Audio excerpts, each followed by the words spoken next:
اور اس حضرت آدم علیہ السلام کی تخلیق کو پوری کائنات مانتی ہے. تو کیسے خلق ہوا جی اور کیا اس کا پروسیجر رہا، یہ ہمیں نہ بتایا جاتا آئمہ اطہار کی طرف سے بے اور شک خود پروردگار کی طرف سے، تو ہمیں نہیں پتہ چلتا. تو صحیح چونکہ ہمارے پاس اہل بیت اطہار جیسی شخصیت بے موجود شک تھی، تو جی انہوں نے ہمیں بتایا کہ ان کی نبوت، ان کی رسالت، ان کی ولایت، ان کی امامت فقط محدود نہیں ہے انسانیت کے ساتھ. تو چونکہ آدم کو مٹی سے خلق کرنا ہے، جی تو خداوند متعال نے ایک فرشتے کو بھیجا صحیح کہ جس فرشتے نے زمین پر جانا ہے صحیح اور مٹی کو لے کر آنا ہے. فرما برداری کے یہ حد دیکھی صحیح تو خدا نے کہا کہ آج سے میں تجھے موت کا فرشتہ بناتا ہوں اللہ اکبر کہ صحیح جب جہاں میں تجھے کہوں گا تو امر کروں گا، تو اس کی روح کو قبض کر لے گا، کیونکہ تو میرا فرما بردار ہے. یہ 4 قسم کی مٹی الگ الگ اٹھانے کی کیا ضرورت تھی؟ صحیح کہ ایک جگہ کی مٹی سے کام نہیں چل کافی سکتا تھا. نہیں تھی جی آدم کو آدم کیوں بیان کیوں کیا کہا گیا؟ جاتا ہے جی اب امام اس کی وجہ بیان کر رہے ہیں صحیح کہ کس طریقے سے فرشتے کو بھیجا گیا.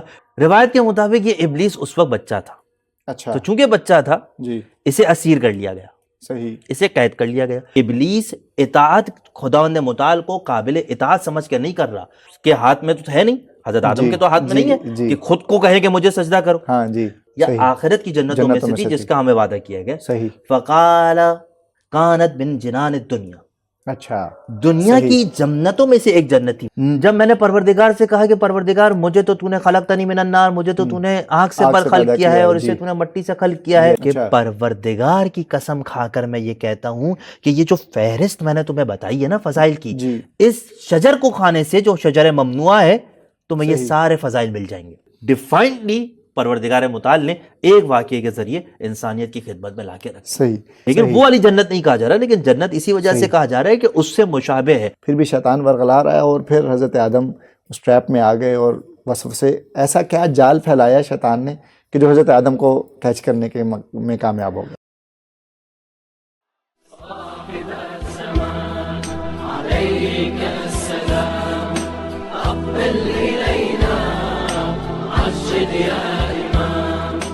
نور ہی نور ہے، خلق مشکور ہے، ضیافت نور ہے، ضیافت نور ہے. اعوذ باللہ من الشیطان الرجیم، بسم اللہ الرحمن الرحیم. معزز خواتین و حضرات، السلام علیکم ورحمۃ اللہ وبرکاتہ. پروگرام ہے ضیافت نور سیزن 7 کے ساتھ آپ کا میزبان محمد عباس قمر حاضر خدمت ہے. خداوند تبارک و تعالیٰ سورہ بقرہ کی آیت نمبر 34 میں 34 میں ارشاد فرماتا ہے وَإِذْ قُلْنَا لِلْمَلَائِكَةِ اسْجُدُوا لِآدَمَ فَسَجَدُوا إِلَّا إِبْلِيسَ أَبَى وَاسْتَكْبَرَ وَكَانَ مِنَ الْكَافِرِينَ. ابتدائے قرآن اور ابتدائے انسانیت کی بات خداوند تبارک و تعالیٰ کر رہا ہے، تخلیق آدم، اور یہاں سے ایک چیز جس کی طرف اشارہ اس آیت میں ہمیں نظر آ رہا ہے. میرا قصد، میرا مفہوم، میرا ادراک یہاں تک پہنچا کہ یہاں خدا یہ بھی اشارہ کر رہا ہے کہ آدم کی تخلیق کے بعد سے 2 راستے بن گئے، ایک کفر کا اور ایک اسلام کا. خدا نے کہہ دیا کہ ابلیس جس نے سجدہ نہیں کیا، تمام ملائکہ نے سجدہ کیا، فقط ابلیس نے سجدہ نہیں کیا، اور اس کو خدا نے کہا کانا من الکافرین، یعنی کہ وہ کافرین میں سے ہو گیا. یعنی خداوند تبارک و تعالیٰ یہاں پر ابتدائے انسانیت، تخلیق آدم اور ان تمام موضوعات کی جانب اشارہ کر رہا ہے. ہماری یہ کاوش کہ ہم معرفت حاصل کر سکیں اپنے ان تمام سابقہ انبیاء کی کہانیوں سے کہ جس میں در حقیقت ہمارے لیے عبرت ہے. اسی کاوش کے سلسلے میں، اسی کوشش کے سلسلے میں آج کی ہماری یہ نشست، اور اس میں ہمارا موضوع رہے گا حضرت آدم علیہ السلام، تخلیق آدم علیہ السلام، اور کس طرح یہ تمام واقعات پے در پے رونما ہوئے. اور اس انتہائی نفیس موضوع پر گفتگو کرنے کے لیے ہم نے انتہائی نفیس اور لطیف شخصیت قبلہ علامہ شیخ محمد میثم عباس نجفی صاحب کو مدعو کیا ہے. ان سے بات چیت کا آغاز کرتے ہیں. السلام علیکم ورحمۃ اللہ وبرکاتہ. علیکم السلام. قبلہ بہت شکریہ، آپ نے قیمتی وقت میں سے ہمیں وقت دیا. محبت آپ کی سلامت رہے. جزاک اللہ. کیسے ہیں آپ؟ ٹھیک ہیں الحمدللہ. اللہ تعالیٰ آپ کو سلامت رکھے، آپ کے توفیقات میں اضافہ فرمائے انشاءاللہ. قبلہ، سب سے پہلا سوال، جب ہم ان آیات کی جانب مطالعہ کرتے ہیں اور ان چیزوں کی جانب ہماری توجہ مرکوز ہوتی ہے، ایک انفرادی سوال جو ذہن میں پیدا ہوتا ہے کہ حضرت آدم کی تخلیق کیسے ہوئی؟ ظاہراً ابتدائے انسانیت ہو رہی ہے تو خدا تو ہر چیز پر قدرت رکھتا ہے، لیکن کیا یہ تخلیق ایک عام تخلیق تھی یا کچھ انفرادیت ہے اس تخلیق میں؟ سوال آپ کا بہت ساری جہات کو اپنے اندر سمیٹے ہوئے ہے، اور چونکہ اس وقت بات جو ہے وہ خاص نبی اللہ آدم کے اعتبار سے ہو رہی ہے، وَإِلَّا چونکہ ہمارے پاس دور حاضر کے اندر ایک اور مسئلہ ایتھیزم کا بھی آ چکا ہے، جی جو پہلے اس بات کے اوپر فوکس کرنا چاہتا ہے کہ خلقت ہوئی ہی کیسے، کسی بھی چیز کی خلقت کس طریقے سے ہوئی، لیکن چونکہ ہمارا اس وقت مین فوکس خود حضرت آدم علیہ السلام کی تخلیق کا ہے، اور اس حضرت آدم علیہ السلام کی تخلیق کو پوری کائنات مانتی ہے، چاہے مسلمان ہو، چاہے غیر مسلم ہو، چاہے بے دین ہو۔ یہ جو ایتھیسٹ ہیں ان کے پاس بھی یہ کانسیپٹ ہے کہ کوئی پہلا تھا کہ جو کسی بھی طریقے سے خلق ہوا، کسی بھی اندازے سے کچھ بھی ہونے کی وجہ سے اس دنیا میں آ گیا، اور یہ پوری کی پوری دنیا اس کی وجہ سے خلق ہو گئی۔ جو اہل اسلام ہیں اور اہل کتاب ہیں ان کے اعتبار سے یقیناً یہ ساری خلقت حضرت آدم علیہ السلام سے شروع ہوئی ہے، وہی پہلے خلیفہ تھے، اور ان کو خلق کرنے والی پروردگار متعال کی ذات مقدس تھی۔ تو کیسے خلق ہوا اور کیا اس کا پروسیجر رہا، یقیناً اگر یہ ہمیں نہ بتایا جاتا آئمہ اطہار کی طرف سے اور خود پروردگار کی طرف سے تو ہمیں نہیں پتہ چلتا۔ جیسے کہ ہمارے مد مقابل میں جو ایتھیسٹ ہیں، چونکہ وہ پروردگار کو نہیں مانتے تو وہ آج تک انہیں سمجھ میں نہیں آ رہا، ان کا قطعی طور پر یہ دعویٰ نہیں ہے کہ اس سے پہلے کچھ نہیں تھا، بلکہ ان کا دعویٰ یہ ہے کہ اس سے پہلے کیا تھا ہمیں معلوم نہیں ہے۔ تو چونکہ ہمارے پاس اہل بیت اطہار جیسی شخصیت موجود تھی تو انہوں نے ہمیں بتایا کہ کس طریقے سے حضرت آدم علیہ السلام کی خلقت ہوئی، اور یہ کام وہی بتا سکتا تھا کہ جو اس وقت حاضر بھی ہو اور شاہد بھی ہو، جو موجود بھی ہو اور دیکھ بھی رہا ہو۔ اہل بیت کا نور موجود ہے، اہل بیت کے نور کے علاوہ کچھ اور بھی چیزیں موجود ہیں اور کچھ اور مخلوقات بھی موجود ہیں۔ مخلوقات بے این معنی کہ کچھ جاندار مخلوقات بھی موجود ہیں اور کچھ بے جان مخلوقات بھی اس وقت موجود ہیں۔ فرشتے موجود ہیں، جنات موجود ہیں، ایک زندگی چل رہی ہے، انوار اہل بیت موجود ہے، انوار معصومین موجود ہے، تخلیق حضرت آدم سے پہلے، یہ آدم سے پہلے علیہ السلام کی، یہ سب موجود ہیں۔ بلکہ ہمارے پاس اللہ کے رسول کا وہ مشہور و معروف قول ہے، کنت نبیا والآدم بین الماء والطین، میں اس وقت بھی نبی تھا کہ جب اس وقت آدم کا پتلا بھی خلق نہیں ہوا تھا۔ ویا علی انت ولیا وامیر المؤمن وامرا والآدم بین الماء والطین، اور تو علی اس وقت بھی امیر تھا، اس وقت بھی ولی تھا، یعنی کہ خلقت سے پہلے ان شخصیات کا نبی اور ولی ہونا اس بات کی طرف ہمیں ملتفت کروا رہا ہے، توجہ دلا رہا ہے کہ ان کی نبوت، ان کی رسالت، ان کی ولایت، ان کی امامت فقط محدود نہیں ہے انسانیت کے ساتھ۔ انسان ہو نہ ہو یہ نبی رہیں گے، یہ ولی رہیں گے۔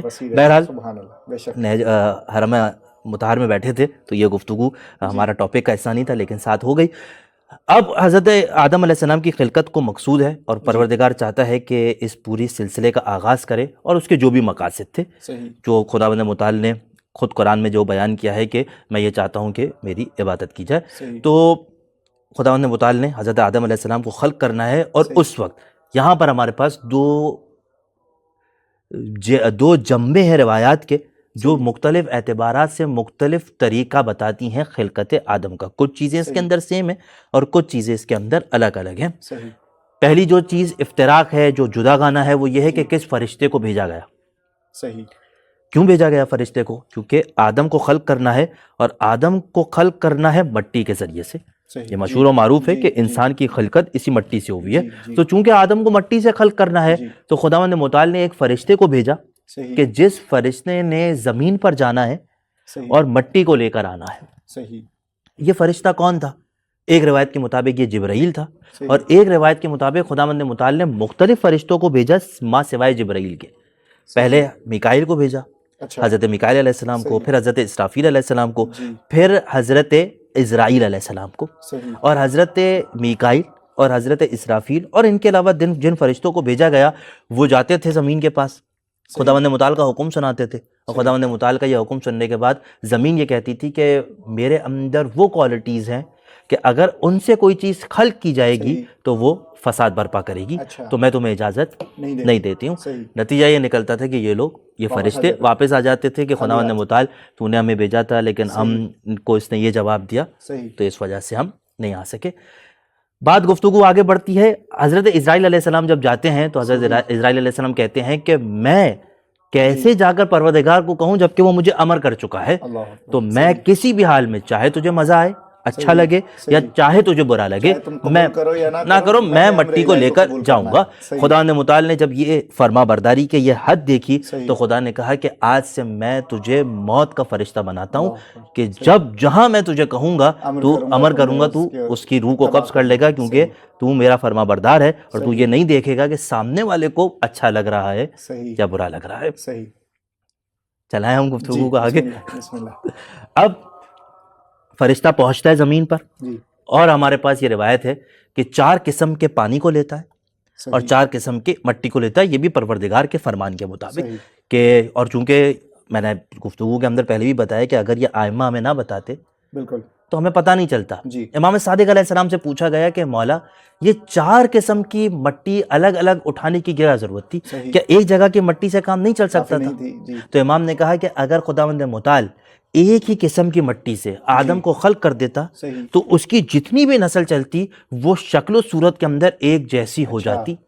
نتیجہ یہ نکلتا ہے کہ پتہ نہیں چلتا کہ کون بیٹا ہے، کون باپ ہے، کون، جیسے اگر ہم آج کے پریکٹیکل دور کے اندر دیکھیں تو ہمارے لیے، ہم جب پرندوں کو دیکھتے ہیں، جانوروں کو دیکھتے ہیں ایک اجنبی کی حیثیت سے، تو ہمارے لیے جو ان کو پال رہا ہے اس کے لیے واضح ہوتی ہے نشانیاں، لیکن ہم ایک 3rd کے اعتبار سے ہمارے لیے سارے پرندے ایک جیسے، ہمارے لیے سارے جانور ایک جیسے ہیں جو ایک ہی نوعیت کے، یہ بھی شیر ہے، یہ بھی شیر ہے، یہ بھی شیر ہے، یہ بھی شیر ہے، ہم فرق نہیں کر پاتے۔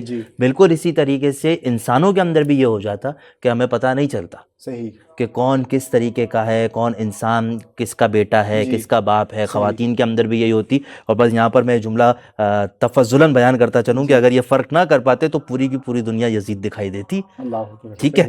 تو بہرحال طلاق و تمیز رکھنے کے لیے کہ کون ماں ہے، کون بیٹی ہے اور کون بیوی ہے، یہ افتراق کی خاطر خداوند متعال نے، امام بتا رہے ہیں کہ یہ 4 جگہ سے مٹی کو اٹھایا گیا۔ لطیف نقطہ میرے ذہن میں بھی آیا کہ یعنی خدا ابتداءً ہی یزید سے انکار اور برات کر رہا تھا، اس لیے اس چیز یہ والی حرکتیں ہم برداشت نہیں کر سکتے۔ جی بالکل۔ پھر امام امیر کائنات سے یہ سوال ہوا کہ وہ کون سی 4 قسم کی مٹی تھی، اور سوال کرنے والا علل و شرائع کے اندر یہ روایت موجود ہے، اور سوال کرنے والا یہودی ہے۔ اتا امیر المؤمنین یہودی یہودی آیا امیر کائنات کے پاس، فقال لما سمی آدم کو آدم کیوں بیان کیا گیا؟ اب امام اس کی وجہ بیان کر رہے ہیں کہ کس طریقے سے فرشتے کو بھیجا گیا، اور ایک طویل روایت ہے، یہاں کے تک کہ روایت یہاں پہنچتی ہے بِأَرْبَعَ تِینِیَات، 4 قسم کی مٹی کو لے کر آیا ہے وہ فرشتہ پروردگار کے حکم پر، طِینَةٍ بَیْضَةٍ وَطِینَةٍ حُمْرَةٍ وَطِینَةٍ غَبْرَةٍ وَطِینَةٍ سَوْدَاء، کالی مٹی کو، لال مٹی کو، سفید مٹی کو، اور مٹی کا جو کلر ہمارے ذہنوں میں موجود ہے براؤن، ان 4 قسم کی مٹی کو لے کر آیا، اور پھر اس کے بعد 4 قسم کے پانی کو لے کر آیا، اور پانی کی مقدار اور مٹی کی مقدار اتنی تھی کہ جب ان کو ملا کر خمیر تیار کیا گیا تو نہ مٹی کا کوئی ایسا ذرہ بچا کہ جس کو پانی نہ ملا ہو، نہ پانی کا کوئی ایسا قطرہ بچا جس کو مٹی کی ضرورت نہ رہی ہو، یعنی کہ جتنی تعداد مٹی کی تھی، ذرات کی تھی، اتنے ہی قطرے۔ یہ ہے پروردگار عالم کی قدرت اور طاقت کہ جتنی ضرورت تھی اتنے ہی ضرورت کے تحت ساری چیزوں کو لایا گیا، خمیر تیار کیا گیا، اور اس کے بعد اس خمیر کو ایک روایت کے مطابق 40 سال، ایک روایت کے مطابق 80 سال، ایک روایت کے مطابق 120 سال تک رکھا گیا، مختلف مراحل سے گزارا گیا اس کو۔ یہ میں نے کیوں ذکر کیا کہ ان کو ان مراحل سے گزارا گیا؟ اس کی وجہ یہ ہے کہ کیونکہ یہ بڑا حسین واقعہ ہے کہ یہ سارا واقعہ خدا ڈائریکٹ آدم کو خلق کرتا ہے ایک دن کے اندر، زمین پر بھیج دیتا، معاملات ختم ہو جاتے، نہ جنت میں بھیجتا نہ جنت سے نکالتا۔ یہ سارے معاملات ہو کیوں رہے ہیں؟ مصلحت اور حکمت وہ بھی جو ہمیں پتہ ہے، اصل مصلحت اور حکمت یقیناً پروردگار عالم جانتے ہیں، ائمہ اہل بیت جانتے ہیں، جو ہم تک پہنچائی گئی ہے بات۔ جب یہ پتلا بنا ہوا موجود ہے آدم کا، اور فرشتے دیکھ رہے ہیں اور فرشتے کہہ رہے ہیں کہ یہ فساد برپا کرے گا، پروردگار تو یہ ہاں، کیا کر جانتے رہا تھے ہے، جو کہ مٹی سے لائے ہیں، مٹی سے لائے، ہم ہی نے کی تو لائے، فطرت ہم ہی میں سب، ہے۔ یہ ساری باتیں ہو رہی ہیں اور آپس میں ڈسکشن بھی ہو رہا ہے۔ صحیح، اس وقت یہ ابلیس بھی وہاں پر موجود ہے، دیکھ رہا ہے۔ ابلیس کا حسین واقعہ کیا ہے؟ ابلیس کا حسین واقعہ یہ ہے کہ ایک جنگ ہوئی ہے فرشتوں کے درمیان اچھا، جنات کے ساتھ، فرشتوں کی جنات کے ساتھ، صحیح، جس میں فرشتے جیتے۔ فتح یابی حاصل کر لیتے، جیت جاتے ہیں۔ روایت کے مطابق یہ ابلیس اس وقت بچہ تھا، اچھا، تو چونکہ بچہ تھا جی، اسے اسیر کر لیا گیا، صحیح، اسے قید کر لیا گیا۔ صحیح، اب یہ فرشتوں کے درمیان رہ رہا ہے، صحیح، بچہ ہے، تو جیسا اپنے بڑوں کو کرتا ہوا دیکھ رہا ہے ویسے ہی ویسا ہی کر رہا ہے۔ صحیح، اگر بڑوں کو بت پرستی کرتا ہوا دیکھتا تو بت پرستی کرتا، جی، لیکن ابو تراب کو کبھی بھی علی نے بت پرستی کرتے ہوئے نہیں دیکھا، جی، تو جی، خود بھی کبھی بت پرستی نہیں کی۔ بالکل۔ تو اس ابلیس نے بھی وہ سارے کام کیے کہ جو ان فرشتوں کو وہ فرشتوں کو کرتا دیکھ ہوا رہا تھا، دیکھ رہا ہے، تسبیح، تقدیس، تحلیل، وہ ساری کرتا ہوا چیزیں جا رہا ہے، ساتھ میں اور کرتا اس کے رہا۔ بعد اتنا آگے بڑھ گیا کہ صحیح، افتراق ختم ہو گیا فرشتوں کے اندر اور اس کے جن کے اندر۔ درمیان، صحیح، صحیح، تھا یہ بیسیکلی جنات میں سے، جی، لیکن وہ جو افتراق تھا جی، وہ تقریباً ختم ہوتا چلا گیا، وہ اور ظاہراً ماحول میں پیوست ہونے کی ایسا وجہ سے لگنے لگا کہ ایسا- یہ بھی انہی میں سے ایک ہے۔ صحیح، اسی وجہ سے جو آپ نے آیت پڑھی کہ ملائکہ کو سجدے کا حکم ہوا، جی، سب نے سجدہ کیا الا الا الابلیس۔ جی، ابلیس کو کیوں حکم ہوا؟ صحیح، تو اس قلنا للملائکۃ، جی، ہم نے جی، تو ملائکہ سے کہا تھا سجدہ کرنے کا، جن کو تو نہیں کہا تھا، کہا ہی نہیں تھا۔ صحیح، بالکل۔ یہ اس کی ایک اچھا، مختصر ایک سی اور داستان چیز ہے۔ اسی ضمن میں ہی کہ ظاہراً جب خدا وہ مدبر اعلیٰ ہے، وہ ساری چیزیں دیکھ رہا ہے، تو خدا نے ان کے سامنے بنایا، ان کے سامنے جیسے آپ نے بتایا کہ مجسمہ حضرت آدم موجود تھا اور ساری چیزیں فرشتوں کے سامنے ہو رہی تھی، تو پھر اس میں کیا حکمت ہے کہ کہہ دیا کہ اس کو سجدہ کرو، اور پھر جب سجدہ کیا گیا تو پھر ابلیس نے انکار بھی کر دیا؟ اس تمام واقعے میں کیا حکمت عملی پوشیدہ ہے خدا تبارک و تعالیٰ کی؟ اتفاق سے میں جو ہے وہ اسی لیے اسی ضمن کی وجہ سے میں نے یہ واقعہ سنایا تھا کہ میں جب یہاں تک پہنچوں گا تو بات مزید واضح ہو جائے گی۔ صحیح، اگر میں اپنے پچھلے جواب سے تھوڑا سا کنٹینیو کروں اسے، جی، کہ چونکہ ابلیس ان لوگوں میں سے شمار کیا جانے لگا تھا کہ جو مقرب ہیں، صحیح، جو خدا کے قریب ترین لوگوں میں سے ہیں، جی، اور بعض خدا کی مخلوقات ایسی تھی کہ جو فرشتہ ہی سمجھ رہی تھی اسے، صحیح، صحیح ہے، لیکن خداوند متعال کو معلوم تھا اچھا، کہ یہ فرشتہ بھی نہیں ہے۔ جی، کچھ فرشتوں کو بھی معلوم تھا، لیکن خدا کو تو معلوم ہی تھا کہ یہ صحیح، فرشتہ بھی نہیں ہے، اور یہ منافقت کا لبادہ اڑے ہوئے ہے، صحیح، یہ میری عبادت بھی کسی اپنے خاص مقصد کے لیے کر اچھا، رہا ہے، مجھے اطاعت کا قابل مان کر اور صحیح، میرے حکم کی خاطر اطاعت نہیں کر رہا ہے۔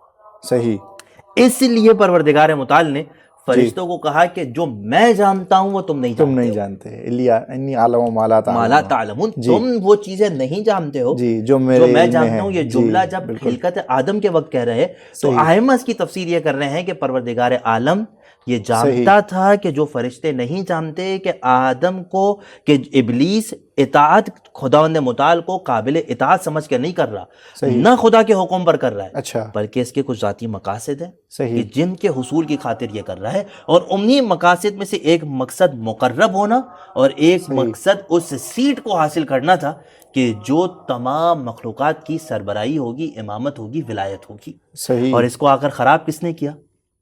حضرت ضرور، آدم علیہ السلام نے، اچھا، اس کے ابلیس کے ذہن میں جو ایک خاکہ جی، بیٹھا کہ صحیح، ظاہر سی بات ہے وہ اس کے ہاتھ میں تو ہے نہیں، حضرت آدم جی، کے تو ہاتھ میں جی، نہیں ہے جی، کہ خود کو کہے کہ مجھے سجدہ کرو۔ ہاں جی، آدم کو سجدہ کرنے کا حکم پروردگار دے رہا بے ہے، شک، امامت پر کی کرسی پر پروردگار بٹھا رہا ہے، جی، ولایت کی کرسی پر پروردگار بٹھا رہا ہے، صحیح، سارے مخلوقات کا سربراہ پروردگار بنا رہا ہے، صحیح، بالکل، لیکن چھنا کس سے جا رہا ہے یہ سارا کا سارا معاملہ؟ ابلیس سے، ابلیس سمجھ رہا ہے کہ صحیح، چونکہ میرا حق تھا جی، اور مجھ سے چھین لیا گیا، اور وجہ کون بنی؟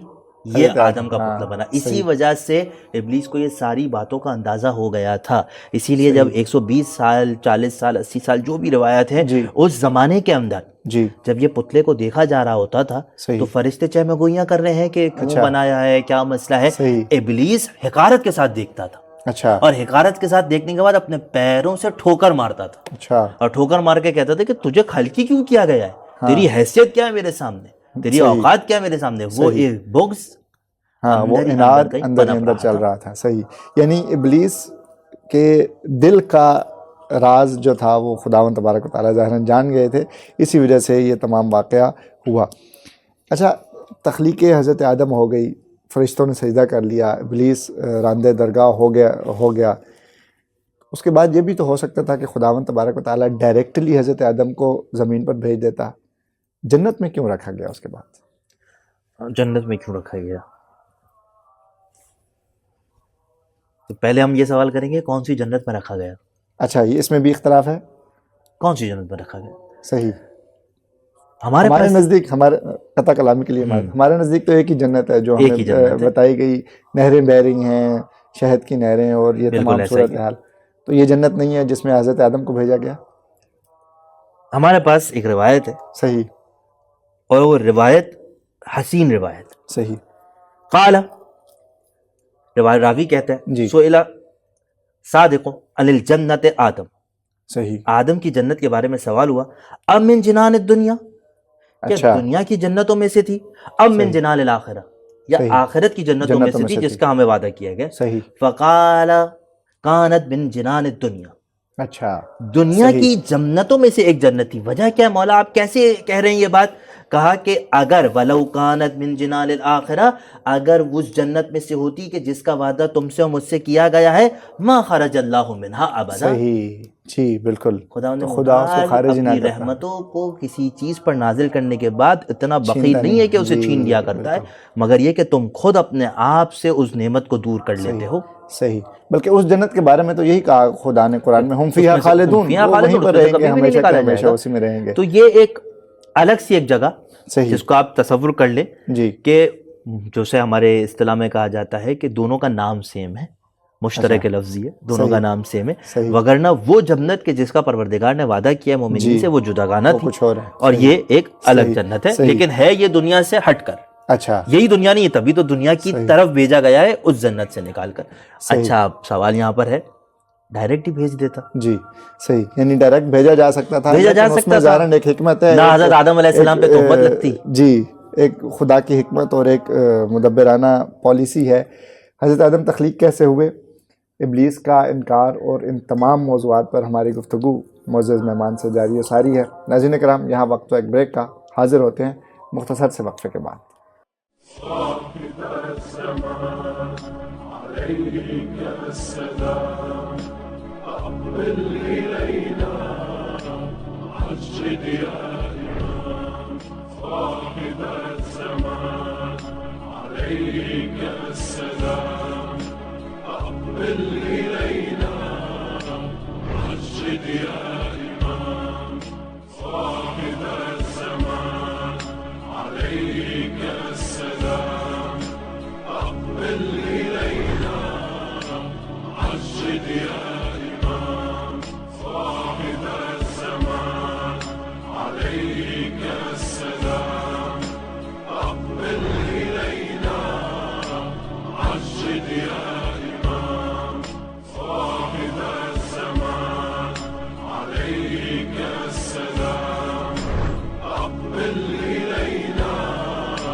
ویلکم بیک ناظرین کرام. قبلہ علامہ شیخ محمد میثم عباس نجفی صاحب ہمارے ساتھ موجود ہیں اور موضوع ہے حضرت آدم علیہ السلام. قبلہ بریک پر جانے سے پہلے ہماری بات ہوئی کہ تخلیق آدم کے بعد ملائکہ کا سجدہ، اور پھر اللہ تبارک و تعالیٰ نے حضرت آدم کو امر دیا کہ آپ نے جنت میں رہنا ہے، اور آپ نے فرمان معصوم میں بیان کیا کہ جنت دنیا کی جنت تھی، آخرت کی یعنی وہ جنت نہیں جس کا کانسیپٹ ہمارے ذہنوں میں ہے. تو مصلحت کیا تھی؟ بھیجا کیوں؟ بالآخر وجہ کیا تھی؟ دنیا میں ہی بھیجنا تھا تو جنت کا ماحول کیوں دیا؟ پھر ڈائریکٹ دنیا میں بھیج دیتے. یہ سوال جو ہے وہ اکثر لوگوں کو تنگ کرتا ہے، پریشان بھی کرتا ہے، اور وہ بہرحال جاننا چاہتے ہیں کہ کیوں ہماری ایک آج کی ایک جنریشن کے اندر کچھ جہاد سے اچھی چیز بھی ہے اور کچھ جہاد سے بری چیز بھی ہے کہ کیوں یہ کام کیوں ہوا، فلانا کام کیوں پائی جاتی ہے. جی کیوریوسٹی پائی جاتی ہے. امام نے یہ کیوں کیا، جی امام نے فلانا کیوں کیا. ضمناً میں عرض کر دوں کہ اگر آپ کو کہیں سے پتہ چل جائے جی کہ امام نے یہ کام کیا ہے، جی بس بات ختم ہو گئی. ہاں امام نے یہ کام کیا ہے، اب جی. اس کے اوپر امر آپ امام سوالات پہ نہ آگے کریں پھر گے، سوال نہیں بنتا. نہ حلال اور حرام کا جی کہ یہ تو جائز ہی نہیں تھا شریعت میں، جی آپ کو شریعت اسی امام نے بتائی ہے. بے شک بے شک. تو آپ نہ سوال کریں، نہ اسے ملتفت کرائیں، جی. توجہ دلائیں کہ امام یہ تو حلال تھا یا جی. حرام تھا. نہ یہ کوشش کریں کہ یہ کام کیا امام نے تو کیوں کیا. کیوں کیا؟ یعنی جی. کہ کوشش کرنے سے مطلب یہ سمجھنے کی کوشش انسان کرتا ہے جی. تاکہ اس سے جو اچھے اور پازیٹیو میسیجز ہیں وہ انسان سیکھ سکے اور اپنی زندگی میں اپلائی کر سکے، لیکن یقین اس پر کرنا کہ یہی وجہ رہی ہوگی اور اسی وجہ سے امام نے یہ کام کیا ہے اور اس کے علاوہ کوئی اور آپشنز ہو ہی نہیں سکتے، یہ محال ہے. محال ہے، پریکٹیکلی پاسبل نہیں ہے. صحیح. جیسے کہ اس کیس کے اندر، جیسے کہ مثال کے طور پر رمضان کی راتیں چل رہی ہیں، جی ہمارے پاس قرآن کیا کہہ رہا ہے؟ لعلکم یتقون، جی. تتقون کہ جی. خداوند متعال کہہ رہا ہے کہ تم پر روزے اس لیے فرض کیے گئے ہیں تاکہ تم متقی ہو جاؤ. جی. یا مثال کے طور پر ہمارے پاس نماز کے لیے ان الصلاۃ تنہی عن الفحشاء والمنکر کہ بھائی تم جی. پر نماز اس لیے واجب کی گئی ہے کہ یہ اس کے پازیٹیوز ہیں، یہ اس کے فائدے ہیں. صحیح. ان کے علاوہ بھی کچھ فائدے ہیں. اگر آپ سائنس سے پوچھیں گے تو سائنس جی. کہے گی، جس کو اگر آپ نیگیٹو سینس میں کہیں، دوسری جہاز سے کہیں تو ایک جملہ استعمال ہوتا ہے کولیٹرل ڈیمیج. اچھا. کہ گندم کے ساتھ چنا بھی پستا ہے. صحیح. جی. مقصد کچھ اور تھا، جی. لیکن اس کے ساتھ ساتھ یہ بھی حاصل ہوگا. فوائد اور آپ روزہ رکھیں گے تو تقویٰ تو آئے گا، جی. اطاعت پروردگار بھی ہوگی. جی. لیکن میڈیکل سائنس جن چیزوں کی طرف ناظر ہے کہ روزہ جسمانی اعتبار سے جو فائدے دیتا ہے وہ فائدے بھی حاصل ہوں گے، اپنی جگہ پہ موجود ہیں، آپ روک نہیں سکتے. جی. نماز آپ کو فحشاء اور منکر سے روکے گی، جی. لیکن اس کے ساتھ ساتھ جی. جو دیگر اس کے جسمانی فائدے ہیں، فزیکل فٹنس اور وہ جو ایکس وائی زیڈ جو بھی چیزیں ہیں وہ سب بھی اپنی حاصل جگہ ہوں گی، موجود ہیں، ان کو آپ روک نہیں سکتے ہیں. جی. بالکل اسی طریقے سے بسا اوقات کیا ہوتا ہے کہ خداوند متعال کو ایک کام کرنا تھا، جی. اس نسل انسانیت کو اس زمین پر بھیجنا تھا، جی. اور یہ پورا ایک سلسلہ قائم کرنا تھا. صحیح. بالکل. لیکن اس کے بہت سارے مقاصد تھے، بہت ساری چیزیں تھیں کہ جن کو مقدمتاً کر کے آگے بڑھنا تھا، یہ ڈیفرنٹ سٹیجز تھے تاکہ آگے کے مراحل کے اندر یہ پرابلمز کلیئر ہو سکیں. اگر ڈائریکٹ بھیج دیتا جی تو ایک پرابلم کلیئر آؤٹ ہو جاتا. اچھا. وہ کیا ہوتا؟ وہ یہ ہوتا کہ کل کو خداوند متعال یہ ڈکلیئر کرتا کہ دیکھو ابلیس تمہارا دشمن ہے. جی. تو ابلیس کہتا کہ میں نے کیا غلطی کی ہے؟ میں نے تو دشمنی کا اظہار ہی نہیں کیا. میں نے دشمنی کا اظہار کیا. جب میں نے پروردگار سے کہا کہ پروردگار مجھے تو نے خلقتنی من النار، مجھے تو نے آگ سے پر خلق کیا ہے اور اسے تو نے مٹی سے خلق کیا ہے اور میں زیادہ افضل ہوں اپنی نگاہ کے اندر، تو تو مجھے اس دلیل کا جواب دیتا. صحیح. تو نے مجھے دلیل کا جواب نہیں دیا، کہا کہ نکل جاؤ میری بارگاہ سے. جی. تو مجھے میری دلیل کا جواب نہیں ملا. صحیح. میں اپنے آپ کو افضل سمجھ رہا تھا، اس لیے میں نے اپنے سے کمتر کو سجدہ نہیں کیا، ایک معقول کام کیا. صحیح. تو میں تو کچھ غلط کام نہیں کیا. یعنی اس سٹیج تک تو وہ اپنے آپ کو صحیح سمجھ رہا ہے. اب وہ یہی چیز لے کر نسل آدم کے پاس جاتا. صحیح. جی. دیکھو میرے ساتھ کتنا غلط ہوا. جی. کیا تم بتاؤ مجھے سجدہ کرنا چاہیے تھا جبکہ میں بلند تر تھا؟ جی. کیا تم بتاؤ میں نے کوئی غلط کام کیا؟ جی. اگر میں غلط تھا تو کیا خدا نے میری ہدایت کی؟ ہاں. یعنی وہ اپنی لاجک پیش کرتے ہوئے خود کو جسٹیفائی کر سکتا ہے یہاں پر بھی. اب پروردگار وہاں پر ڈکلیئر کر رہا ہے یہ تمہارا کھلا ہوا دشمن ہے، یہ تمہیں بہکائے گا، اس کے دل میں تمہارے لیے دشمنی ہے. کیوں؟ کیونکہ ہم نے اسے خلافت نہیں دی تھی. نہ یہ ہمارا اطاعت گزار ہے، صحیح، نہ یہ فرشتوں کے اندر سے ہے، اور نہ یہ تمہارا دوست ہے. جی. لیکن تمہیں ہماری بات پہ یقین ہی نہیں آئے گا کیونکہ وہ اپنے آپ کو ایسا پریزنٹ کرے گا تمہارے سامنے منافقت کے لباس کو اوڑھ کر کہ تم اس کے وسوسے میں آ جاؤ گے. صحیح، بالکل. اب انسان کہے گا کہ پروردگار یہ تو دعویٰ کر رہا ہے. صحیح. پروردگار نے اس سوال کا جواب ایک ہی کام ایسا کیا کہ قیامت تک کے لیے ان تمام سوالات کو ختم کر دیا, دفن کر دیا, ان کو ابھرنے ہی نہیں دیا. آدم تمہیں قربانی دینی پڑے گی, یہ میرے الفاظ ہیں, آدم تمہیں قربانی دینی پڑے گی, جاؤ اس جنت کے اندر. جب تم اس جنت کے اندر جاؤ گے جی تو اب شیطان تمہیں ورگلائے گا. صحیح. جب شیطان تمہیں ورگلائے گا جی تو ہم تمہاری ہدایت کریں گے کہ دیکھو یہ کام نہیں کرنا ہے تمہیں, لیکن چونکہ تمہیں وسوسے کا شکار ہو جاؤ گے. کیوں وسوسے کا شکار ہو جاؤ گے؟ اس لیے کہ امام سے یہ سوال پوچھا گیا کہ امام آدم جیسا نبی معصوم ابو البشر ہیں, ابو البشر ہے, معصوم ہے, جی کیا وجہ رہی کہ انہوں نے مخالفت پروردگار کر دی, ترک اولا کر دیا؟ کیا ریزن رہا؟ کہا اس لیے کہ آدم کے سامنے اس زمانے میں رسول خدا کی ولادت تک جنت میں جایا جا سکتا تھا, شیطان جایا جا سکتا تھا, اس کے پاس اجازت تھی اور وہ جایا کرتا تھا. جب وہ آدم علیہ السلام کے پاس پہنچا اور اس نے یہ کہا کہ یہ اگر پھل کھا لو گے تو تمہیں ابدی حیات مل جائے گی, مقام علیین مل جائے گا, یہ ہو جائے گا, یہ فائدہ ہو جائے گا, اور تمہیں ہمیشہ کے لیے جنت میں رہنے کی گنجائش مل جائے گی, بے شمار وعدے کیے. آدم کو معلوم ہے کہ ایسا نہیں ہونے کا, کیونکہ آدم کو جب سجدہ کرنے کا حکم ملا اس سے پہلے روح پھونکی گئی, جی اس سے پہلے کے جو مراحل ہیں جی ان سے آدم غافل ہیں. اچھا, کیونکہ خلقت کے بعد کی مراحل کو تو آدم جانتے ہیں, جب روح آئی تو اس کے بعد لیکن اس سے پہلے جو آدم نے حرکتیں کی ہیں, ابلیس نے حرکتیں کی ہیں, اور جو فرشتوں کے آپس میں جیم ہوگا, یہ ساری باتیں آدم کو نہیں پتا ہے. اب آدم کو اتنا پتا ہے کہ یہ مجھے اس نے انکار کیا تھا, اس نے سجدے کا مجھے انکار کیا تھا, اور اب حضرت آدم علیہ السلام آگے تیرے کی طرف بڑھ رہے ہیں اور یہ وسوسہ ڈال رہا ہے, یہ باتیں کر رہا ہے صحیح کہ یہ چیزیں ساری تمہیں ملیں گی. جی ٹھیک ہے, پھر بھی آدم کو نہیں ماننا چاہیے. وہاں پر شیطان نے آ کے حلفن کہا کہ پروردگار کی قسم کھا کر میں یہ کہتا ہوں کہ یہ جو فہرست میں نے تمہیں بتائی ہے نا فضائل کی, اس شجر کو کھانے سے جو شجر ممنوع ہے تمہیں یہ سارے فضائل مل جائیں گے. صحیح. امام کہہ رہے ہیں کہ آدم نے اس سے پہلے کبھی بھی کسی بھی مخلوق خدا کو جھوٹی قسم کھاتے دیکھا ہی نہیں تھا. ہاں صحیح. اگر ایک بچے کو آپ اس نے کبھی جھوٹ نام کی چیز ہی نہیں سنی ہو, اسے کبھی دیکھا ہی نہیں ہو کہ چوری کیا ہوتی ہے, اسے جب کسی چیز کی برائی کا پتہ ہی نہ ہو اور اس کے سامنے ایک بندہ آ کے کوئی جھوٹی بات کہے گا تو وہ تو سچ ہی سمجھے گا اسے, کیونکہ اس کو تو پتہ ہی نہیں ہے, اس کے ذہن میں تصور ہی نہیں ہے کہ جھوٹ نام کی بھی کوئی چیز ہوتی ہے. اور یہ آج بھی پریکٹیکل مثالیں آپ کو مل جائیں گی. آپ ایک ایسی دنیا میں چلے جائیں جہاں موبائل نہیں ہے, موبائل لے کے چلے جائیں, ان کو پتہ ہی نہیں ہے موبائل کے لیے ایک نئی چیز ہے, نئی چیز ہے. ہمارے لیے بہت سارے سافٹ ویئر نئے ہوتے ہیں. آج ہم دیکھتے ہیں کہ جو آج سے 10 سال پہلے ہمارے والدین کے لیے جو چیزیں انوکھی تھیں وہ کہتے ہیں یہ کیسے ہو گیا, یہ کیسے ہو گیا. بالکل نیا.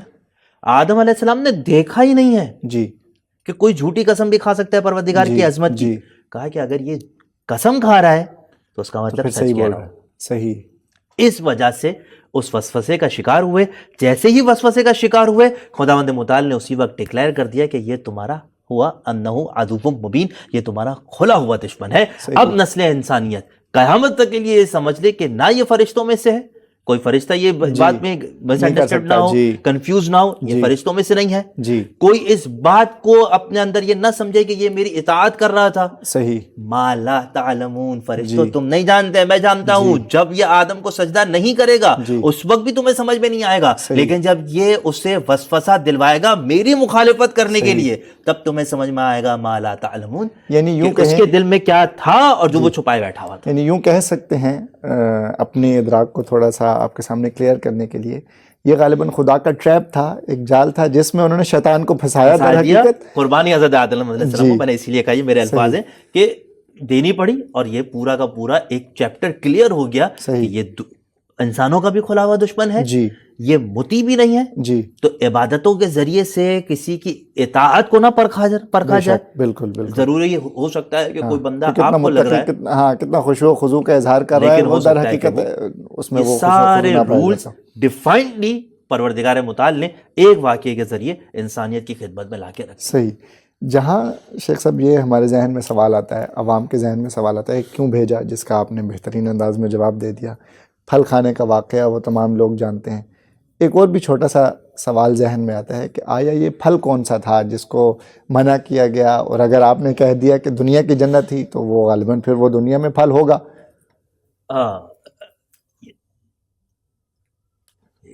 حسن اتفاق ہے. بہرحال میرے پاس اس وقت ایگزیکٹلی الفاظ میرے ذہن میں نہیں ہے روایت کے, کہ جب امام سے یہی سوال کیا گیا کہ امام ہم نے آپ کے والد سے یہ سنا ہے کہ وہ گندم صحیح کا دانہ تھا، صحیح، اور ہم نے یہ بھی سنا ہے کہ وہ درخت تھا، شجرہ ممنوعہ درخت تھا وہ، تو گندم کا درخت پر تو نہیں درخت تو نہیں ہوتا ہے.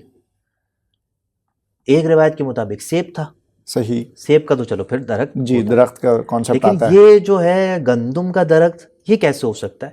تو امام نے کہا کہ یہ پھل جی تمہاری دنیا کی طرح کا پھل نہیں تھا، صحیح اور یہ شجرہ ممنوعہ بھی تمہاری دنیا کی طرح کا کوئی عام سا درخت نہیں تھا. صحیح، یہ یقیناً وہ جنت نہیں تھی کہ جس کا وعدہ ہوا ہے، لیکن صحیح. یہ دنیا بھی نہیں تھی. صحیح، اس لیے اس کے اندر کی جو فصلیں تھیں، اس جی. کے اندر کے جو درخت تھے، جو صحیح، شجر تھے، صحیح. ان کو تقابل اور ان کا قیاس اپنے دنیاوی پھلوں کے ساتھ مت کرنا، نہیں کیا جا سکتا. بلکہ صحیح. ان کے اندر وہی کوالٹیز تھی کہ جو جنت کے پھلوں میں ہے، اسی وجہ سے اسے جنت کہا جا رہا ہے. لیکن صحیح. وہ والی جنت نہیں کہا جا رہا، لیکن جنت اسی وجہ سے صحیح. کہا جا رہا ہے کہ اس سے مشابہ ہے. اور اچھا. اس جنت کی جو اصل جنت ہے، جس کا مومنین سے وعدہ جی. ہوا ہے، اس کی کوالٹی یہ ہے کہ اس کے اندر ایک ہی درخت کے اندر ایک سے زیادہ پھل ہوں گے، اور اچھا. آپس میں متضاد پھل ہوں گے. صحیح، یعنی کہ صحیح. وہ پھل کے جو ایک ساتھ نہیں اگ سکتے، ایک موسم میں نہیں اگ سکتے، ایک صحیح. جگہ جمع نہیں ہو سکتے، جی. وہ وہاں سارے پر پھل موجود ہوں ایک ہی درخت کے اندر انسان ان کو وہاں پر پالے گا. اس کے بعید نہیں، اس لیے امام کہہ رہے ہیں کہ وہ یقیناً گندم، میرے والد سے جو دو حدیثیں تمہیں ملی ہے وہ دونوں کی دونوں صحیح ہے. وہ شجرہ تھا، وہ درخت بھی تھا، اور گندم کا ہی درخت تھا. صحیح. یعنی یہ، لیکن اس کو کنکلوڈ کریں بالاختصار تو یہ کچھ بین ما بین دنیا تھی، جو دنیا بھی نہیں تھی، جنت بھی نہیں تھی، لیکن بین ما بین. تو ظاہراً جو کھانے پینے کا بھی معاملہ تھا وہ بھی اسی کے بین ما بین ہی چل رہا تھا. اور اس میں سے 3 گوشے صحیح اگر گندم کا تھا تو، جی. اور جب ہمارے پاس سیب والی روایت ہے تو اس کے اندر اس سیب کو 3 ٹکڑوں میں تقسیم کیا گیا، جس میں سے 2 حضرت آدم علیہ السلام نے تناول کیے، صحیح. اور ایک حضرت حوا علیہ السلام نے تناول کیا. صحیح. اچھا، ایک اور چیز، ہمارا عقیدہ ہے کہ ظاہر اور ہے بھی حقیقت کہ انبیاء جو ہیں وہ معصوم ہوتے ہیں، اور وہ اتنی آسانی سے یوں کہیں کہ کسی کے ٹریپ میں نہیں آتے. یعنی شیطانی وسوسے میں انبیاء کا آنا محال ہے ہمارے عقیدے کے مطابق. تو یہ کس طرح ہو گیا کہ حضرت آدم جانتے ہوئے بھی کہ اللہ نے منع بھی کر دیا کہ اس شجرہ ممنوعہ کے پاس نہیں جانا آپ نے، پھر بھی شیطان ورغلا رہا ہے، اور پھر حضرت آدم اس ٹریپ میں آ گئے، اور وسوسے ایسا کیا جال پھیلایا شیطان نے کہ جو حضرت آدم کو کیچ کرنے کے میں کامیاب ہو گیا؟ شیطان پھر شیطان ہے جی. اور ہمارے ذہن میں اگر کوئی خیال آتا ہے تو ہم کہتے ہیں سامنے والوں کو یہ شیطانی خیال ہے. صحیح. تو سوچیں کہ شیطان تو پھر ان تمام خیالات کا باپ ہے. ہاں. شیطان پر یقین کرنے کی وجہ وہ حلف تھا، وہ وعدہ تھا، اس نے اللہ تعالیٰ کی قسم اٹھا کر عہد لیا. صحیح. لیکن اس کے اندر بھی حضرت آدم علیہ السلام فوراً زیر نہیں ہو گئے. اچھا. پہلی بات، اس نے حضرت آدم علیہ السلام سے کہا کہ دیکھو اس کے یہ فضائل ہیں، اور خلفاً کہہ رہا ہوں یہ تمہیں حاصل ہو جائیں گے. جی. حضرت آدم نے کہا نہیں، شجرہ ممنوع ہے. جی. کیوں شجرہ ممنوع ہے؟ شجرہ ممنوع ہے اس لیے ہے کہ اسے خاص کیا گیا ہے محمد و آل محمد علیہ السلام کی ذات کے ساتھ. اچھا. یعنی وہ اس جنت کا وہ شجرہ تھا کہ جس سے کھانے کی اجازت فقط رسول خدا صلی اللہ علیہ وسلم اور ان کی ذات، ان کی آل مقدسہ کو تھی. اس کے علاوہ کوئی بھی اس سے کچھ بھی حاصل نہیں کر سکتا، کوئی بھی اس کے پاس نہیں جا سکتا. صحیح. تو شیطان نے کہا کہ ہاں صحیح بات ہے، صحیح، یہ فضائل تو تمہیں ملیں گے، لیکن خدا نے تمہیں منع کیا اس کے پاس جانے کا. جی. ٹھیک ہے، تو تم اس کے پاس نہیں جاؤ. صحیح. میں اس کے پاس جاتا ہوں، مجھے تو نہیں منع کیا نا. صحیح. یعنی وہ اپنے بیان کو جسٹیفائی کر رہا ہے کہ آپ کو پاس آنے کا نہیں کہا گیا، پاس آنے کا کام میں کر لیتا ہوں. اچھا صحیح. آپ کو تو پاس جانے سے روکا تھا نا، میں اس کے پاس چلا جاتا ہوں، اور میں پاس جانے کے بعد اس سے کچھ لے آتا ہوں. صحیح. یہ ایک بات ہو گئی. دوسری طرف سے وہ حضرت حوا علیہ السلام کے پاس گیا. اچھا. وہاں پر بھی حلفیہ قسم کھائی. اچھا. ان سارے فضائل کا وعدہ کیا. کہا کہ نہیں ہم تو نہیں جا سکتے. کہا کہ ٹھیک ہے کوئی مسئلہ نہیں ہے، میں جاتا ہوں. صحیح. میں جانے کے بعد اس میں سے پھلوں کو لے کر آؤں گا، اور آپ اسے پیش کیجئے گا اپنے شوہر کی خدمت میں، تاکہ وہ اور آپ اس کو کھائیں، اور کھانے کے بعد ان تمام فضائل کو حاصل کر لیں جو اس شجرے کے اندر خداوند متعال نے چھپا کے رکھے ہوئے ہیں. اب آدم علیہ السلام کو ڈائریکٹ بھی اس نے پیش نہیں کیا. صحیح. اس نے ان چیزوں کو حضرت حوا کی خدمت پہ پیش کیا. صحیح. وہ لے کر آتی ہے حضرت آدم علیہ السلام کے پاس، اور اس طریقے سے حضرت آدم علیہ السلام مرتکب ہو جاتے ہیں کہ جس شجرے سے منع کیا گیا تھا اس کے پھل کو کھا لیا گیا. صحیح. اچھا یعنی یہ بھی شیطان بھی ڈائریکٹلی نہیں آیا, انڈائریکٹلی آیا, جیسے کہ ہمارے ساتھ ہوتا ہے. جی آج کی ہمارے ذہن میں بھی بہت ساری تھوڑا سا رونقیں اور آئیں. جی تھوڑی سی فلم دیکھ لیتے ہیں, ہاں جی, اتنی بھی غلط نہیں ہے, 1 منٹ 5 منٹ پرابلم نہیں ہے, یہ سارے جو مسائل. جی بالکل. اچھا صحیح. یہ ہو گیا کہ پھل کھا لیا حضرت آدم اور حضرت حوا نے, تو کیا پہلے سے خدا نے بیان کر دیا تھا کہ اگر یہ کھائیں گے تو زمین پر بھیج دیا جائے گا, یا پھر اگر معصوم کا ہی قول ہم دیکھیں تو وہ زمین تھی, جنت تھی, تو پھر جب زمین پہ بھیجا گیا تو اس کے بعد کے کیا واقعات رونما ہوئے؟ زمین پر خود بھیجے جانے کا واقعہ کس طرح بیان کرتے ہیں روایات میں؟ اچھا اب کچھ چیزیں ایسی ہیں کہ جو روایتوں میں ہمارے پاس ہیں جی, کہ فوری سزائیں کیا کیا ملی. اچھا صرف ایک سزا نہیں ملی کہ جنت میں بھیج دیا, اچھا فوری 3-4 سزائیں ملی. سزاؤں کے بھی ایک سیکوینس ہے جو سزا سے مراد یقیناً گناہ نہیں تھا, یہ واضح ہمارے سامعین کی خدمت میں کہ یہ ترک اولا تھا, لیکن چونکہ خدا متعال نے یہ بھی پسند نہیں کیا تو اس کی عوض میں جو چیزیں رکھی تھی پروردگار نے وہ فوراً سے حضرت آدم علیہ السلام کو ان کو بھگتنا پڑا, اور ان میں سے یہ تھی کہ زمین میں بھیج دیا جائے گا, جنت سے بے دخل کر دیا جائے گا, یعنی کہ وہ چیز جو ہم نے تمہیں تحفتاً دی تھی اب تمہیں کمانی پڑے گی. صحیح جی, اب تمہیں حاصل کرنی پڑے گی, ہمارا تقرب حاصل کرنا پڑے گا, اور اس کے بعد تم جائے. اچھا یہ بھی خدا کی سنت تھی, کیونکہ یہ خدا انسانوں سے پہلے بھی یہ فرشتوں کے ساتھ بھی کر چکا تھا. اچھا متعدد فرشتوں نے جب متعدد مقامات پر وہ کام کیے کہ جو انہیں نہیں کرنے چاہیے تھے, صحیح, جن میں سے خود حضرت آدم علیہ السلام کی تخلیق کے بارے میں سوال تھا. اچھا تو یہ بھی خدا کو برا لگا تھا جی, اور خداوند متعال کو جب یہ برا لگا تھا تو خداوند متعال سے تقرب اور معافی حاصل کرنے کے لیے یہ فرشتے زمین پر آئے, اور زمین پر آنے کے بعد انہوں نے خداوند متعال سے پوچھا کہ ہم تیرے تقرب چاہتے ہیں, اور یہ خانہ کعبہ کو تعمیر کیا گیا اور اس کے گرد چکر لگائے گئے. وہ چکر 7000 سال تک 7 چکر لگائے گئے. صحیح, جس کی وجہ سے آج ہم حج کے اندر دیکھتے ہیں صحیح کہ یہ سنت جو ہے وہ قائم تھی. یہ پروردگار کی ایک سنت رہی تھی کہ وہ سزا دیتا تھا صحیح ترک اولا پر بھی, کہ اگر کوئی کام ایسا ہے. یہ جو خانہ کعبہ آج ہمیں نظر آ رہا ہے یہ انسان کے آنے سے پہلے سے بن چکا موجود تھا, بالکل موجود تھا یہ, اور یہ اسی وجہ سے موجود تھا کہ اس وقت بھی ایک مخلوق نے کوئی ایسا کام کیا تھا جو پروردگار کو پسند نہیں آیا تھا, تو پروردگار ہی نے اس کا علاج بھی بیان کیا. حضرت آدم علیہ السلام کو بھی 3-4 سزائیں دی, ان میں سے ایک سزا یہ تھی کہ اب تمہیں زمین پر بھیج دیا جائے گا. اب اس کے اندر مختلف روایات ہیں کہ کس جگہ پر بھیجا گیا, اچھا کس جگہ پر اتارا گیا. صحیح, ایک ہمارے پاس جگہ جو روایت کے اندر ہے, جو اس کو یہاں پر صرف تذکرتاً بیان کرنا مقصود ہے, وہ یہ ہے کہ خداوند متعال نے حضرت آدم علیہ السلام کو جی صفا کی پہاڑی پہ اتارا, اور حضرت حوا علیہ السلام کو مروہ کی پہاڑی پہ اتارا. اچھا, اور اس کے بعد امام نے اس کی علت بیان کی, کہا یہی وجہ بنی کہ صفا کی پہاڑی کو صفا کہا جاتا ہے کیونکہ خداوند متعال نے اس کا انتخاب کیا کہ آدم کو اس کے اوپر نازل کرے, اور مروہ کی پہاڑی کو امرا کی عنوان کی وجہ سے, کیونکہ حضرت حوا سلام اللہ علیہ کو اتارا گیا تھا, اور چونکہ وہ خاتون تھی, عربی زبان میں امرا کہتے ہیں, اس وجہ سے اس پہاڑی کا نام پڑ گیا مروہ.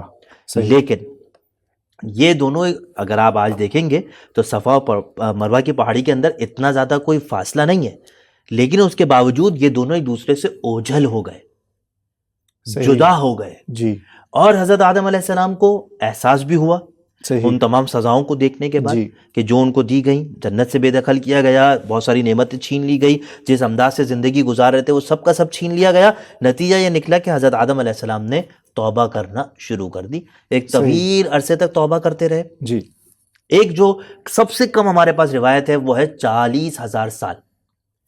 40,000 سال تک حضرت آدم علیہ السلام توبہ کرتے رہے, کرتے رہے. یہ مختصر روایت ہے, یہ مختصر, یہ ایک روایت اور بھی ہے اس سے کم کی, لیکن سمجھے آپ صحیح, آپ یوں کہہ لیں کہ ایک طولانی عرصے تک, آج کی اصطلاح کے اندر بیان کر دیں تو ایک طولانی عرصے تک جو ہے حضرت آدم علیہ السلام کی توبہ کرتے نہیں قبول ہو رہی تھی. صحیح. اس کے بعد حضرت آدم علیہ السلام کے پاس خداوند متعال نے جبرائیل کو بھیجا, اچھا, اور کہا کہ جاؤ اور اسے ہمارا یہ پیغام دو.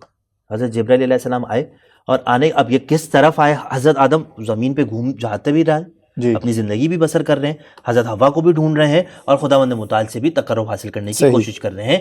اب ایگزیکٹلی یہ واقعہ کہاں پر پیش آیا کہ جہاں پر جبرائیل علیہ السلام آئے, جی کوفہ کے اندر بھی ہمارے پاس یہ روایت ہے. ایک روایت میدان عرفات کی بھی ہے اور ایک روایت ہمارے پاس مکے کی بھی ہے کہ کس جگہ پر حضرت جبرائیل علیہ السلام کی ملاقات حضرت آدم علیہ السلام اور اسی سے نسبت رکھتے ہوئے مسجد کوفہ میں مقام آدم بھی ہے جس کے بارے میں روایات میں ملتا ہے کہ وہاں پر پہنچنے کے بعد حضرت جبرائیل علیہ السلام نے کہا کہ کیا ہے حال احوال ہے، ٹھیک ہے، کیا پرابلم؟ کہا کہ توبہ قبول نہیں ہوئی. کہا کہ اچھا کیوں نہیں قبول ہو رہی؟ کہا اس لیے کہ گناہ ہے اور اب تک مجھے پتہ نہیں ہے. کہا پھر تم ان ناموں کا واسطہ کیوں نہیں دیتے ہو کہ جن ناموں کا واسطہ اگر پروردگار کو دیا جائے تو خدا کوئی بھی دعا کو رد نہیں کرتا. حضرت آدم کہتے ہیں وہ کون سے نام ہیں مجھے بتاؤ تاکہ میں ان ناموں کے ذریعے سے خدا بندے متعال کے سامنے اپنی معافی مانگوں اور خدا مجھے معاف کر دے. یہ وہی آدم ہے کہ جب فرشتوں سے پوچھا گیا تھا انوار اہل بیت دکھا کر کہ ان کے نام بتاؤ تو فرشتوں نے کہا تھا کہ ہم تو نہیں جانتے. اور حضرت آدم سے کہا تم بتاؤ انبیونی، تو فوراً سے حضرت آدم علیہ السلام نے ان ناموں کو بتا دیا. آج انہی ناموں کو حضرت آدم، یہ ایک اور سزا تھی اس پھل کو کھانے کی کہ وہ یادداشت ذہن سے نکل گئے وہ نام، جبکہ قرآن میں خدا کہہ رہے ہیں وَعَلَّمَ آدَمَ أَسْمَاءَ كُلَّهَا. یہ سارے اسماء، اور خود جنت کے اندر بھی اس کی تکرار ہوئی تھی. جب جنت میں حضرت آدم نے سوال کیا کہ مجھ سے پہلے کسی کو خلق کیا ہے تو پروردگار نے وہاں پر بھی بتایا تھا کہ ان کو خلق کیا ہے اور ان کے یہ نام ہے. لیکن جب یہ واقعہ ہو گیا اب حضرت جبرائیل علیہ السلام نے کہا کہ ٹھیک ہے میں تمہیں نام بتاتا ہوں. کہا میرے ساتھ ساتھ دہراتے رہو. وہ نام ہے محمد کا، وہ نام ہے فاطمہ کا، وہ نام ہے علی کا، وہ نام ہے حسن کا، وہ نام ہے حسین کا. یہ ان ناموں کا اگر پروردگار کے سامنے واسطہ دیا جائے تو بے شک تو کوئی دعا رد نہیں ہوتی. اور بے شک جن ناموں نے ابو البشر حضرت آدم کی توبہ قبول فرمائی انہی ناموں کے وسیلے سے خدا تبارک و تعالی ہماری ان توفیقات میں بھی اضافہ فرمائے گا. قبلہ بہت شکریہ، آپ نے قیمتی وقت میں سے ہمیں وقت دیا اور بہت ہی مختصر انداز میں اور بہت ہی بہترین انداز میں وہ تمام واقعات پہ در پہ کہ جو تخلیق آدم سے شروع ہوئے اور حضرت آدم کی توبہ قبول ہونے تک کے واقعات ہیں ان کو بہترین انداز میں بیان کیا.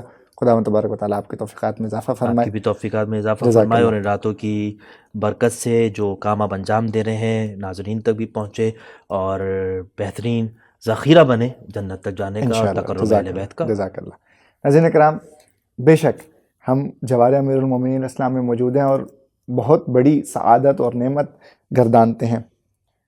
خدا تبارک و تعالیٰ سے دعا گو بھی ہیں اس جوار میں بیٹھتے ہوئے کہ تمام ہمارے ناظرین سامعین جو یہ خواہش رکھتے ہیں، جو یہ تمنا رکھتے ہیں، جو یہ تڑپ رکھتے ہیں، خدا ان کو بھی در محمد و آل محمد، سید الشہداء کا دروازہ، امیر المومنین کا دروازہ اور وہ تمام ائمہ معصومین جو عراق کی سرزمین میں موجود ہیں یہ سعادت نصیب فرمائے. مدرسہ صاحب الزمان اسی کاوش میں آپ کے لیے ایک سہولت بھی مہیا کر رہا ہے. ان تمام پروگرام کا حصہ بنیے، مختصر سوالات کا جواب دیجیے اور پہلے اور دوسرے انعام حاصل کرنے والے خوش نصیبوں کو زیارات کربلا معلیٰ اور نجف اشرف کی تمام زیارات کا فلی فنڈڈ پیکج دیا جائے گا اور اس کے علاوہ بھی کربلا حرم مطہر کا خصوصی پرچم، سنگ مرمر اور 5 خوش نصیبوں کو در نجف بھی دیا جائے گا. ناظرین کرام، پروگرام کے اختتام میں خدا تبارک و تعالیٰ سے دعا گو ہیں کہ صدقہ محمد و آل محمد ان 5 ناموں کے صدقے میں ہماری ان چھوٹی سی کاوشوں کو اپنی بارگاہ میں قبول و منظور فرمائے. یہاں وقت اپنے اختتام کو پہنچا. انشاءاللہ آپ سے ملاقات ہوگی اگلے پروگرام میں. تب تک کے لیے اجازت دیجیے گا. فی امان اللہ. نور ہی نور ہے، خلق مشکور ہے، ضیافت نور ہے.